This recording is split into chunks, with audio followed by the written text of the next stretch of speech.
In the 1970s, weight loss took some truly unexpected turns. People followed methods that were bold, risky, and unlike anything we see today. Many joined in, convinced these strange tricks held the secret to getting thin. But what were they, and how far did people really go to chase results? One of the first crazes to hit was all about a single fruit, and it wasn't apples. The grapefruit diet swept through America in the early 70s. Half a grapefruit with every meal. That was the magic formula that supposedly melted fat away while you ate. Finding treasure in your backyard had better odds than this grapefruit scheme actually working. The theory is that grapefruit contained special enzymes that burned fat. These magical enzymes would target your stored fat and dissolve it away. Books and pamphlets about this diet sold by the millions. The truth was much simpler. Most grapefruit diet plans kept people eating under 1,000 calories per day. When you eat that little, your body starts burning whatever it can find. People lost weight because they were basically starving themselves. The grapefruit had nothing to do with it. Grocery stores couldn't keep grapefruits in stock because everyone was buying them by the case like citrus gold. Naturally, the diet worked short term. People would lose 10 or 15 pounds in a few weeks. Of course, most of the weight came back the moment they started eating normal food again. Their metabolisms had slowed down dramatically from extreme calorie restriction. Meanwhile, doctors started seeing patients with malnutrition symptoms. Fatigue, hair loss, brittle nails, and constant irritability became common complaints. Yet people kept following the grapefruit rules religiously. But this wasn't the only questionable solution people tried. Cigarettes weren't just for looking cool. They were advertised as weight loss tools. Tobacco companies convinced people that lighting up would keep them skinny. Doctors were literally prescribing lung cancer as a diet plan. Reach for a Lucky instead of a sweet became a famous slogan. The message was crystal clear. Hungry? Don't grab food, grab a cigarette instead. The science wasn't completely wrong. Nicotine does suppress appetite and speeds up your heart rate and metabolism. Women were especially targeted. Magazine ads showed slim women holding cigarettes with taglines about staying trim and attractive. Doctors back then didn't fully understand how deadly cigarettes were. Some even recommended them to patients struggling with weight gain. Young women started smoking not for enjoyment, but because they were terrified of gaining weight. College campuses were filled with girls who'd rather damage their lungs than add pounds to their frames. Restaurant ashtrays became filled with half-smoked cigarettes from women who'd traded dessert for tobacco. Here's the trap. Quitting smoking often leads to weight gain. So people found themselves stuck between gaining weight or risking cancer. It was a lose-lose situation created by greedy marketing departments. The worst part? This seemed completely normal at the time. Society celebrated this self-destructive behavior as feminine willpower. Meanwhile, other folks thought they could shake the weight right off. Vibrating belt machines promised the ultimate lazy workout. A wide belt wrapped around your waist, connected to a motor that shook you like a paint mixer. Stand still and watch fat jiggle away. The only thing getting a workout was the motor doing all the shaking. These contraptions showed up everywhere. Health clubs, beauty salons, even homes. Women's magazines ran full-page advertisements showing slim models with glowing smiles wrapped in these mechanical devices. The theory seemed believable. Movement burns calories, and these belts were definitely creating movement. Well, not exactly. The movement was passive. Your muscles weren't working any harder than sitting in a chair. The belt did all the work while your body went along for the ride. But people wanted to believe it would work so badly. People would stand there for an hour, getting shaken like a maraca, convinced they were melting away fat. Additionally, the machines were actually pretty uncomfortable too. The belt would dig into your sides and back. Beauty salons charged premium prices for what amounted to expensive furniture that happened to vibrate. Some expensive models claimed to target specific body parts, different settings for hips, thighs, arms, as if fat cells could be selectively vibrated into submission. But if vibrating seemed too high-tech, some preferred sweating it out. Sauna suits looked like something an astronaut might wear to Venus. Made from vinyl or rubber, these outfits trapped body heat and turned walks into steam baths. People turned themselves into human slow cookers and called it exercise. The logic seemed solid. More heat means more sweat. Athletes started wearing these suits during training, thinking they could make weight for competitions by sweating out extra pounds. However, the home version got weirder. People started wrapping body parts in regular plastic wrap, like preparing themselves for the refrigerator. Arms, legs, torsos, thighs. Some folks looked like they'd lost a fight with kitchen wrap. What actually happened was pure dehydration disguised as weight loss. People would step on the scale after a plastic wrap session and celebrate the lower numbers. Of course, drinking water brought the weight right back, but they were already planning their next plastic wrap adventure. Every gym movement sounded like unwrapping Christmas presents, except the only gift was dehydration. The health risks were serious: overheating, dehydration, heat stroke, skin infections from trapped moisture. Some people ended up in emergency rooms after pushing their sweating sessions too far.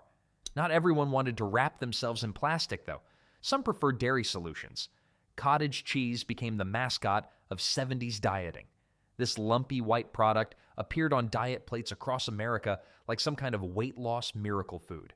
The texture alone could make anyone lose their appetite, which might have been the real secret. The logic was sound. Cottage cheese packed protein into relatively few calories. It was lower in fat than most dairy products and kept people feeling full longer. But people turned this reasonable choice into an obsession that peaked during the mid-70s. The classic diet plate: cottage cheese, canned pineapple, lettuce leaves. Restaurants across the country served millions of these uninspiring meals. Furthermore, diet books praised cottage cheese like some newly discovered superfood, listing protein content and calcium levels with lottery winner enthusiasm. Dedicated enthusiasts ate nothing else for days: cottage cheese for breakfast, lunch, and dinner. Their refrigerators looked like small dairy warehouses stocked with container after container. Grocery stores ran out of cottage cheese faster than concert tickets, except nobody was excited about what they were buying. People brought containers to parties, refusing to eat anything else. Restaurants had to stock extra cottage cheese for all the substitution requests. Instead of French fries or rice, customers wanted cottage cheese. Eventually, the trend faded when people realized eating the same food daily wasn't sustainable or enjoyable. However, some thought even cottage cheese required too much effort. The Sleeping Beauty diet took laziness to a new level. Instead of changing what you ate, you'd sleep through meals entirely, for days at a time. Finally, a diet where doing absolutely nothing was the entire point. People literally sedated themselves with sleeping pills to avoid eating. Fringe doctors claimed sleeping burned calories while eliminating temptation to eat. Sleep for 3 days straight, wake up lighter, and feel proud of incredible willpower. A famous rock star reportedly tried this method, giving it celebrity credibility. If the king of rock and roll could sleep his way to weight loss, surely regular people could too. The process was simple and terrifying. Take sleeping pills, hibernate for days while your body burned stored energy. They'd wake up dehydrated, confused, and technically lighter on the scale. Some checked into clinics for monitoring. Others tried it at home, which was incredibly dangerous since they were essentially overdosing on sleep medication without supervision. Families became unpaid medical staff, checking pulses every few hours just so someone could avoid eating lunch. As expected, the weight loss was real, but came with serious side effects. People woke up weak, dizzy, and confused. Many became addicted to sleeping pills, creating bigger problems than extra weight. But if pills seemed risky, some chose actual living creatures. Tapeworm pills represented peak diet desperation. People swallowed parasitic worms, hoping these creatures would eat their food from inside and help them lose weight. Nothing says, "I've hit rock bottom," quite like paying money to get intestinal parasites. Advertisements were straightforward: capsules containing tapeworm eggs that would hatch and consume calories before your body could absorb them. The whole operation existed in a legal gray area where desperate people met opportunistic sellers. These pills were never medically approved, often smuggled through underground networks. The logic wasn't completely insane. Tapeworms do consume nutrients from hosts, so technically they could help with weight loss. People experienced severe stomach pain, nausea, and digestive problems within days. However, desperate dieters saw these symptoms as proof the treatment worked. They'd interpret cramps and nausea as signs tapeworms were eating excess calories. Health risks were staggering: malnutrition, intestinal blockages, infections, organ damage. Emergency room visits were common. Some required surgery to remove worms and repair internal damage. The black market quality control made gas station sushi look like fine dining by comparison. Weight loss results were unpredictable and disappointing. Getting rid of tapeworms was often harder than acquiring them, requiring strong medications with serious side effects. Speaking of dangerous liquids, some thought protein drinks were safer. Liquid protein diets promised complete nutrition in a convenient drink. Replace meals with protein beverages and watch weight disappear. It sounded too good to be true. The marketing made it sound revolutionary, but the taste made you question everything about modern civilization. The drinks were based on gelatin and collagen from animal bones and hides. Manufacturers added artificial flavors and sweeteners to make them palatable. Most people described the taste as somewhere between medicine and liquid cardboard. People consumed only these drinks for weeks or months, taking in fewer than 400 calories daily.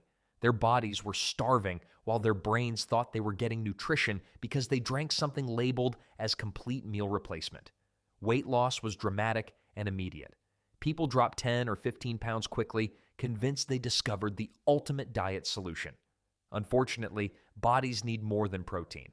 These diets missed essential fats, carbohydrates, vitamins, and minerals. Medical professionals started noticing patterns in emergency room visits. By 1977, over 60 deaths were linked to liquid protein diets in the United States. Most victims were women following extreme protocols for months. People were literally dying from products sold right next to the candy bars at checkout counters. The crisis led to increased regulation, but not before causing tremendous harm to thousands who trusted these products. While some drank their meals, others focused on chewing techniques. An old idea made a 70s comeback: chewing every bite 100 times before swallowing. This wasn't about enjoying meals. This was turning eating into an endurance sport. Dinner guests started bringing books because meals took longer than movies. Diet books claimed thorough chewing improved digestion and reduced calorie absorption. People sat with stopwatches, mechanically chewing until food turned liquid. A simple meal could take hours to finish. The theory: extensive chewing helped people feel full faster and eat less overall. Your jaw muscles would get tired, your brain would have more time to register fullness signals. What actually happened? Meals became boring and unpleasant. Food lost flavor and texture after 30 chews. Everything turned into flavorless mush that people forced themselves to swallow. Some used metronomes to maintain consistent chewing rhythms. Jaw fatigue was real and sometimes painful. Then there was waking up with sore facial muscles after intensive sessions. Restaurant servers kept checking if customers were having medical emergencies or just following the latest diet trend. Restaurants had no idea how to handle customers chewing individual bites for 10 minutes. Servers checked tables multiple times, confused about whether customers were enjoying meals. Most people eventually gave up because eating felt like punishment rather than nourishment. Not everyone focused on eating changes, though. Some changed how they moved. Jogging exploded across America in the late 70s. A best-selling book turned simple exercise into a national obsession that changed how people thought about fitness. Neighborhoods suddenly looked like rainbow parades where everyone was running away from something. By 1978, 25 million Americans jogged regularly. This marked a huge shift in weight loss thinking. Instead of focusing solely on food restrictions, millions started believing they could exercise their way to ideal bodies. People who hadn't run since high school suddenly decided to jog 5 miles every morning. They'd buy expensive gear and hit pavement with religious enthusiasm, creating a whole new industry overnight. The boom created massive demand. Sporting goods stores couldn't keep running shoes in stock. Athletic wear companies designed increasingly elaborate outfits that cost more than cars. Many new joggers had no idea what they were doing. They'd sprint from driveways like being chased, then spend days recovering from soreness and joint pain. Weekend warriors transformed into weekday limpers faster than you could say shin splints. Emergency rooms saw more running-related injuries as amateur joggers pushed bodies beyond limits. Unlike other 70s trends, exercise actually worked for long-term management. But not everyone believed exercise was the answer. Some preferred liquid solutions. Apple cider vinegar and hot lemon water became magical weight loss potions. Dieters choked down sour concoctions every morning, convinced they were drinking their way to slimmer figures. Morning breath reached new levels of weapon-grade intensity. The theory sounded scientific. These acidic drinks would cleanse toxins, boost metabolism, and melt fat from inside. Women's magazines promoted drinks with miracle cure enthusiasm, publishing elaborate recipes. People forced down glasses of straight vinegar mixed with water. The stuff was so acidic, it made eyes water and burned throats. Hot lemon water enthusiasts treated morning rituals like religious ceremonies. The detox concept was appealing because it blamed weight problems on mysterious toxins rather than overeating. Instead of addressing eating habits, people blamed extra pounds on accumulated poisons. But these drinks didn't do anything special for weight loss. Benefits came from drinking more water or replacing higher-calorie beverages with low-calorie alternatives. Office water coolers became gathering spots where people compared their latest sour-faced drinking experiments. Health food stores sold pre-made detox drinks costing 10 times more than homemade versions, but tasted slightly less like punishment. Scientific support was minimal. While some puckered with acidic drinks, others thought variety was the problem. Single food diets took simplicity to extremes. People ate nothing but one food for weeks: bananas only, eggs only, cabbage soup only. No decisions, no temptations. Grocery shopping became easier but infinitely more depressing. The cabbage soup diet was most popular. People made huge batches of bland soup and ate nothing else for 10 days straight.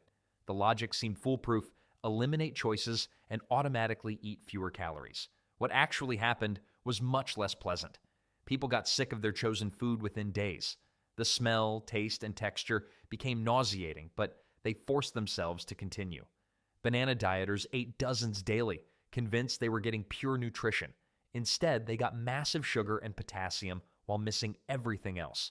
Similarly, egg enthusiasts hard-boiled dozens at a time. Weight loss was dramatic short-term, convincing people these diets worked. They'd lose 15 pounds in 2 weeks and credit their chosen superfood. Social dinners turned into awkward standoffs between normal eaters and people clutching Tupperware containers. Eventually, most people cracked under pressure, binged on forbidden foods, and gained back all lost weight. The cycle would repeat with different foods, but if single food seemed restrictive, some eliminated food entirely. Prolonged fasting turned starvation into a lifestyle choice. People went without food for days or weeks, convinced they were cleansing bodies and resetting metabolisms. Hunger pangs became spiritual experiences, apparently. Some frame fasts as spiritual experiences while secretly hoping to lose weight. Others were upfront about goals. Stop eating until the scale showed desired numbers. The movement attracted people who'd tried every other trend without success. They figured eliminating calories completely was better than restricting them. If restricting was good, eliminating must be better. Multi-day fasts became popular in health communities. People gathered to support each other through extended periods without food, sharing tips for managing hunger and competing for longest duration. But they didn't discuss severe side effects. After days without eating, people experienced weakness, dizziness, difficulty concentrating, and mood swings that made them impossible to be around. Meanwhile, bodies desperately conserve energy by slowing all non-essential functions. Heart rates decreased, body temperature dropped, metabolisms crashed to survival levels. These support groups redefined the meaning of hangry to levels previously unknown to science. Breaking fasts was often more dangerous than fasts themselves. People would binge after weeks of starvation, overwhelming digestive systems. Not everyone gave up food entirely, though. Some preferred pharmaceutical assistance. Amphetamine diet pills turned weight loss into a pharmaceutical adventure. Doctors prescribed powerful stimulants to anyone complaining about weight, creating a generation of legally addicted dieters. The side effects list was longer than most grocery receipts, but hey, at least your pants fit better. These weren't mild suppressants. We're talking serious stimulant drugs that jacked up heart rates, suppressed appetites, and made people feel invincible while eating nothing but crackers. Pills worked as advertised. People found food completely uninteresting. Appetites disappeared, energy skyrocketed, weight dropped faster than ever thought possible. Doctors' offices were packed with people seeking monthly supplies. Millions of prescriptions were written yearly. The pills seemed like miracle solutions to America's growing weight problem. Most physicians were happy to oblige patients' requests, but there was a catch: incredible addiction potential. People started for weight loss and ended up dependent on amphetamines for normal functioning. What began as diet aids became daily necessities. Side effects went beyond appetite suppression. Heart palpitations, high blood pressure, anxiety, insomnia, mood swings became common. Some people would clean houses with manic energy. Underground pill trading made high school parking lots look like amateur hour. When people stopped pills, appetites returned with vengeance. They gained back all weight and more, leading many to restart regimens. Tighter regulations eventually made pills harder to obtain, but not before creating thousands of addicted dieters. Fortunately, not every trend involved dangerous substances. Some emphasized community support. Weight loss support groups offered something revolutionary: actual human connection instead of gimmicks, pills, or starvation. These weren't quick-fix programs promising impossible results. Finally, someone figured out that talking to real people worked better than talking to bathroom scales. Groups like Take Off Pounds Sensibly gained nationwide members, creating communities for sharing struggles without judgment or shame. People could discuss real challenges without feeling embarrassed.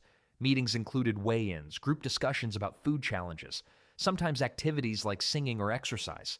People gathered weekly to share successes and failures, creating support networks extending beyond weight loss. These groups acknowledged that weight loss was complicated and tied to emotional issues that couldn't be solved with special foods or magic pills. Members discussed stress eating and family dynamics.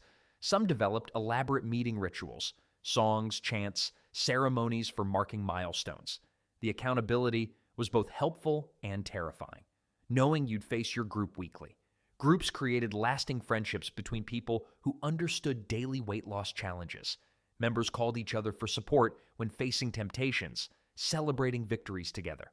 Turns out the real weight loss treasure was the friends they made along the way, plus some actual sustainable habits. Despite benefits, support groups couldn't compete with quick fixes and dramatic promises from other trends. Many tried group approaches briefly before abandoning them. The 70s taught us that desperation makes people try almost anything for weight loss. From fruit obsessions to parasitic worms, Americans proved there's no limit to creative self-torture when chasing the perfect body.